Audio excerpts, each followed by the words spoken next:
Наразы болгондор Тулеевдин мэрдин милдетин аткарып жатканы жана биринчи вице-мэр болуп дайындалышы мыйзамсыз деген пикирлерин билдиришти. Алардын талабы мамлекеттик кызматтарга жаңы, таза кадрларды дайындоону туура көрүшүүдө. Бакитаев Байкебиз вице-мэр Сурахматов аны жөн ордуна Нариман Тулеевди алып келбей туруп, ушуну коет турсун. Анткени биз чечип алалы. Дайыма айтып жүрөм. Биз люстрация деп чыгып жүрөбүз. Элдин астында да айтабыз. Садыр Нуркожоевичке кабыл кылса да айтам. Кеп мыйзамда эмес, кеп моралдык жана ушул элдин Азизов распоряжение чыгарып атат. Колу жок, мына колу жок.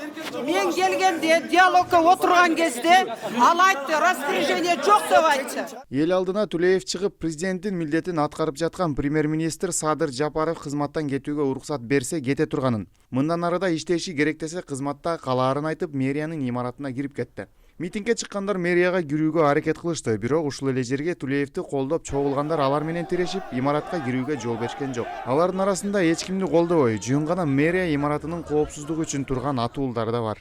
Нариман Ташполовичтин өзүн көргөзгөн эмес беле. Канча жерде оңдогон, канча жолдорду оңдогон. Ким кандай, ким иштеди ошо? Бул полицейский туткун болгондо, полицейский туткун болгон. Нариман Ташполовичтей иштеген мэр барбы? Кана айтып көргүлөчү. Ким келип иштейт, ким келип иштейт? Действительно оңдогон. Любой горожанин айтат, действительно истинный горожанин айтат. Нариман Ташполович оңдогон. Туурабы биринчиден Садыр Жапаровдун буйругу менен келип отурат да биякта туурабы. Ал өзү келип базы болгон жок да. Канча күн жүрдүк ошо. Азыр Садыр Жапаровго биз поддержка гана берели деп келдик да. Бир эле элдин балдарыбыз, бирок эки жакка жаат болуп атат.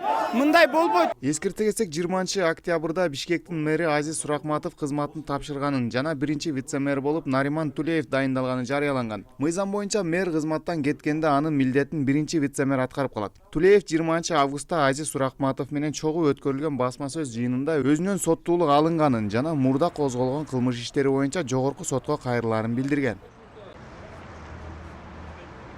Эске салсак, Нариман Тулеев кала башчысы болуп 2008-2010 жылдары иштеген.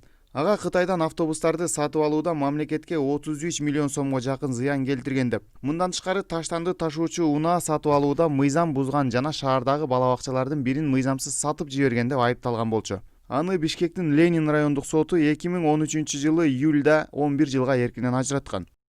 Ильяс Анарбай уулу, Нурбек Жеңишбек уулу, Нурньюс, Бишкек.